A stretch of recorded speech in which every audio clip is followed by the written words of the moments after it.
It's called right now, working title, Lion Bridge.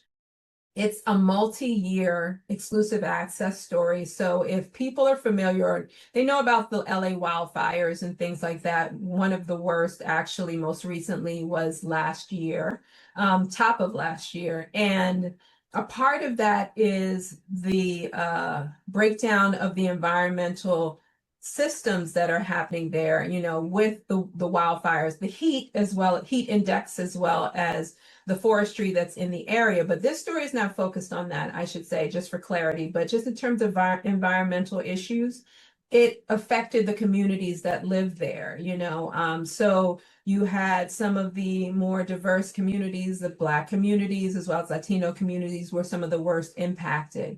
And if we have any understanding of like just general industrialization that's happened all over the United States, like the highways that have cut through a lot of our natural spaces. So this is one where one of the largest wildlife bridges are being built, and it's in LA. Some people, if you kind of follow some of the trending news, P-22 was a cougar who was very well known in the LA area. He was killed on the highway, or I should say injured very terribly, and he had to be displaced because of this major highway, the 101 that's there.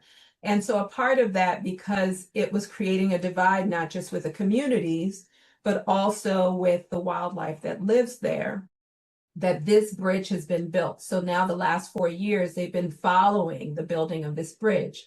And it is both environmental in terms of, again, people being removed from natural spaces, as well as wildlife being moved from natural spaces.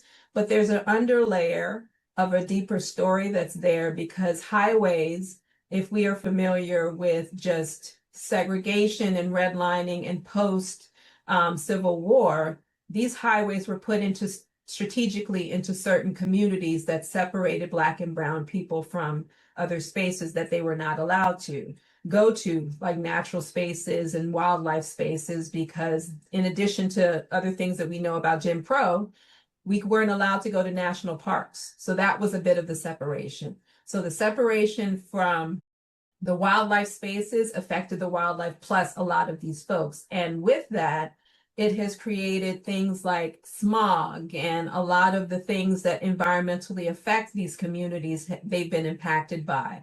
And so over time, bridge is hopefully going to bring that back together. So it's a bit of environmental plus social impact in this story. And that's why it's really important to me, because I think a lot of us don't really know the history of the highways and how it has really impacted us through the redlining, as well as us being in communities where we are more exposed to environmental issues that affect us. The air is not as clean. We don't get to go outside and go to natural spaces. And coming from National Geographic, that's what I advocated a lot more for, was how do we show that we love being in the outdoors too? We don't want to be inside all the time. We want to fish. And if like Native Americans, Latin communities, us as well, people of color, we were always in those outdoor spaces first. So kind of removing us has really changed who we are, and we've been impacted by it. So that story kind of builds a bit on that foundation, and then shares a bit more of what the hope of that is in the building of the bridge.